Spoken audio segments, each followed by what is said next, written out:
Saya sengaja memajukan podium ini supaya yang samping kiri kanannya nampak karena terlalu jauh. Ya. Oke. Pertama-tama marilah kita bersama-sama memanjatkan puji syukur kehadiran Tuhan Yang Maha Esa, Laumu Mama Bunda Ilahi alam semesta, juga cinta kasih Buddha Maitreya, welas asih para Buddha Bodhisattva, Mahasatwa, para nabi, para suci yang senantiasa menyertai kita semua, memberikan kesehatan, keselamatan, kedamaian, maupun kebahagiaan setiap saat untuk kita semua. Sebelum saya mulai, seperti biasanya kita hidup di tanah bumi Riau ini selalu diawali dengan sebuah pantun. Matahari terbit menganti malam, sinar surya hangat menerpa. Selamat siang kami ucapkan salam, salam sukacita untuk kita semua. Air kelapa muda segar rasanya, diminum di siang hari. Desa Kepau Baru kompak warganya, mendukung Wihara Maitreya majukan negeri. Ya, terima kasih Bapak Ibu, saudara-saudara siang ini. Pada siang ini merupakan sebuah agenda penting, yaitu kita merayakan ulang tahun Wihara Cahaya Kasih Maitreya Kepau Baru yang kedua kali. Tidak terasa waktunya berlalu dengan cepat. Kita sudah memasuki tahun kedua. Jadi ini merupakan sebuah proses perjalanan yang dikatakan cukup panjang juga, ya, sejak kita membangun wihara ini lebih kurang setahun, sampai hari ini sudah merayakan ulang tahun yang kedua. Berarti sudah dari proses sampai sekarang sudah 3 tahun lebih kurang. Nah, pertama-tama yang saya hormati penyelenggara Buddha Kabupaten Kepulauan Meranti, Ibu Metawati SAG. Yang saya hormati Kepala Desa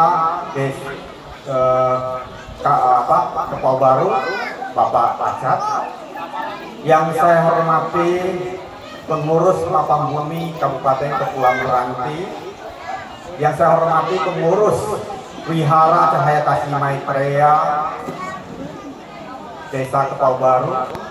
Hari ini juga hadir pengurus Wihara Mustika Kasih Maitreya Desa Sundur beserta umat-umatnya. Juga turut hadir juga pengurus Wihara Batra Maitreya Desa Sonde, dan juga hadir juga umat-umat Wihara Cemerlang Maitreya yang di Sokok. Ya. Begitu juga Bapak Ibu saudara-saudari umat di Desa Kepau ini. Nah, hari ini kita bisa berkumpul bersama di tempat suci ini. Ini merupakan sebuah sebab jodoh yang baik, jodoh Buddha, jodoh bajik, jodoh ilahi yang kita ikat, sehingga kita bisa bersama-sama merayakan ulang tahun kedua Wihara Cahaya Kasih Maitreya Kepau Baru. Bapak Ibu saudara-saudari, perlu kita ingat, sebuah wihara merupakan sebuah batra suci, sebuah kapal besar yang akan membawa kita berlayar ke tempat mana? Tempat istana Tuhan, yaitu kampung ilahi yang sesungguhnya. Manusia terlahir ke dunia dengan tubuh jasmani ini. Kita bisa melakukan berbagai kegiatan aktivitas setiap hari. Tubuh dengan satu percikan roh suci yang diberikan itu sanggup bisa hidup. Mata kita itu bisa lihat, telinga bisa kita dengar, hidung kita bisa cium, mulut kita bisa bicara, tangan kaki bisa bergerak, seluruh anggota ini bisa kita bergerak, melakukan kegiatan, lalu pikiran, jiwa kita itu bisa berpikir dan mengendalikan seluruh anggota tubuh ini. Ini adalah kekuatan daripada Tuhan. Karena Tuhan memberikan satu titik roh ini ke dalam diri kita. Sehingga kita mampu bisa hidup, bisa menghirup udara segar. Kita diberikan berbagai kemudahan. Tuhan menciptakan alam semesta dengan menciptakan langit bumi, memberikan pencahaya surya matahari kepada kita, ya, ada cahaya rembulan di malam hari. Kita bisa menghirup udara oksigen yang segar, kita bisa mendapat makanan serta berbagai, ya, sayur-sayuran, kacang-kacangan yang ada tumbuh dari bumi. Ini adalah pemberian dari Tuhan.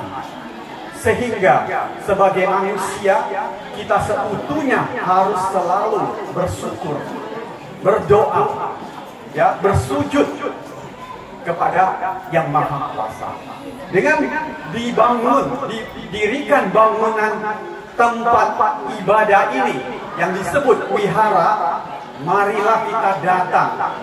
Kita luangkan waktu untuk datang ke wihara, berkebaktian, bersembah sujud, berdoa. Kita dengan tulus hati berlutut di bawah diri Tuhan, menyatakan hati yang dengan sungguh-sungguh kita menyatakan rasa syukur yang tiada batas.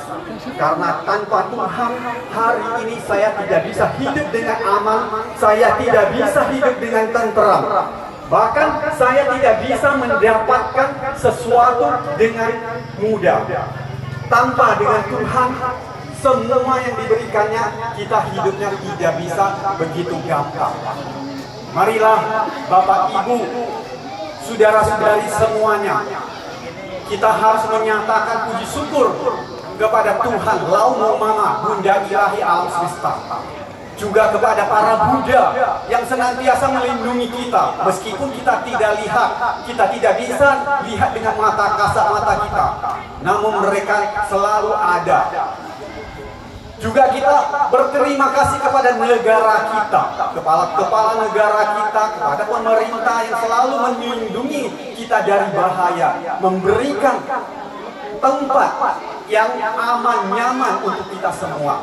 Kalau misalnya di suatu tempat kita itu tidak aman, bagaimana kita hidupnya bisa nyaman? Bagaimana kita bisa mencari nafkah, ya, bisa mendapatkan pekerjaan yang baik?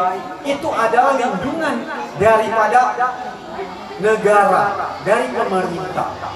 Harus kita bersyukur, berterima kasih kepada orang tua, kepada guru, kepada orang yang lebih tua, senior, kepada masyarakat umum. Kita juga berterima kasih. Bukan mereka tidak ada jasa pada kita. Semua orang yang ada di dunia itu punya jasa kepada kita. Hari ini kita makan. Makan itu kita mendapatkan padi, beras, makanan nasi. Itu dari mana? Dari jerih payah para petani. Kalau tanpa petani yang dengan jerih payah, tenaga keringat mereka itu menanam, ya, tanaman untuk sebagai konsumsi kita, sanggup nggak kita bekerja sendiri? Tidak sanggup. Maka kita juga harus bersyukur kepada siapapun.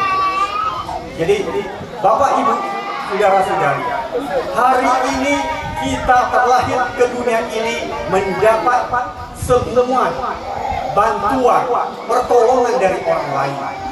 Ketika kita melihat orang lain yang butuh tolong, pertolongan kita, bantuan kita, kita juga harus ya memancarkan hati kasih membantu mereka. Ini adalah saling timbal balik. Ini adalah pembalasan ya pelimpahan jasa kepada orang lain. Nah, kita menerima jasa orang lain, kita juga limpahkan jasa kita untuk orang lain. Ini adalah sebuah kewajiban nurani, sebuah kewajiban yang harus kita tunaikan, kita tuntaskan bersama-sama. Sehingga sangat penting sekali Bapak Ibu yang ada waktu, marilah kita ya datang ke wihara untuk berkebaktian, mengikuti kegiatan, mendengarkan berbagai ceramah-ceramah ya, sehingga kita lebih mengerti, memahami kebenaran. Nah, itu baru bisa mendukung kita lebih maju dalam pembinaan diri. Manusia hidup di dunia ini sementara, puluhan tahun sudah selesai. Namun roh yang ada dalam diri tubuh kita ini tidak pernah mati. Setelah tubuh ini mati, rohani kita itu akan kemana nantinya? Ini perlu kita ingat, perlu kita renungkan. Mana jalan yang harus kita pilih? Ada pepatah mengatakan hanya dua jalan. Kalau tidak naik surga, berarti masuk neraka. Dua jalan yang harus kita pilih. Bapak Ibu silakan pilih. Siapa yang mau ikut ke surga? Yang tidak tunjuk tangan berarti mau masuk neraka. Siapapun di sini tidak ada orang yang mau masuk neraka. Namun Bapak Ibu, saya mau bertanya, bisakah kita pilih sendiri? Apakah boleh kita pilih? Saya tidak mau masuk neraka. Bisa. Kita punya kekuasaan, punya pilihan. Kita tidak bisa, kita tidak punya kekuasaan untuk memilih. Tapi kita punya pilihan bagaimana kita melakukan kebaikan sehingga kita punya kesempatan masuk ke surga. Ya kan? Manusia bisa pilih kaya dan miskin. Antara kaya dan miskin dia bisa pilih. Karena apa? Karena dia punya hak. Kalau kita rajin bekerja, kita dengan sungguh-sungguh bekerja, kita dengan tangan kita bekerja, maka suatu hari pasti mencapai kesuksesan, kita bisa menjadi kaya raya. Tapi kalau kita malas, mungkinkah kita bisa kaya? Tuhan bisa berikan rezeki langsung kita bangun pagi, besok rumah kita langsung diisi dengan segudang emas. Mungkinkah seperti itu? Tidak mungkin, ya. Jadi inilah yang harus kita pahami. Jadi dengan kesempatan ini, saya karena waktunya tidak diizinkan terlalu panjang, karena meminjam waktu ini saya melihat banyak umat-umat kita yang hadir pada hari ini. Semoga dengan motivasi ini, marilah kita bersama-sama bisa lebih rajin datang ke wihara seperti yang diharapkan Pak Kades kita. Mudah-mudahan Dusun 1 bisa kita punya berkah bersama, bisa didirikan bangunan tempat ibadah. Nah, kita bersama-sama berdoa apa ya? Nah, mudah-mudahan bisa terlaksanakan. Demikian pada siang ini saya akhiri dengan sebuah pantun juga, ya. Kota Bogor, kota hujan. Tak lupa membeli asinan mangga. Ajaran Buddha bersama kita praktekkan, bersuka cita bersama merayakan ulang tahun wihara yang mulia. Beli gula merah ke kampung baru, membuat wajah di dusun 2. Mari kita menyambut hari ulang tahun wihara yang kedua dengan hati tulus, hidup rukun harmonis bersama. Demikian saya tutup pada siang ini. Terima kasih.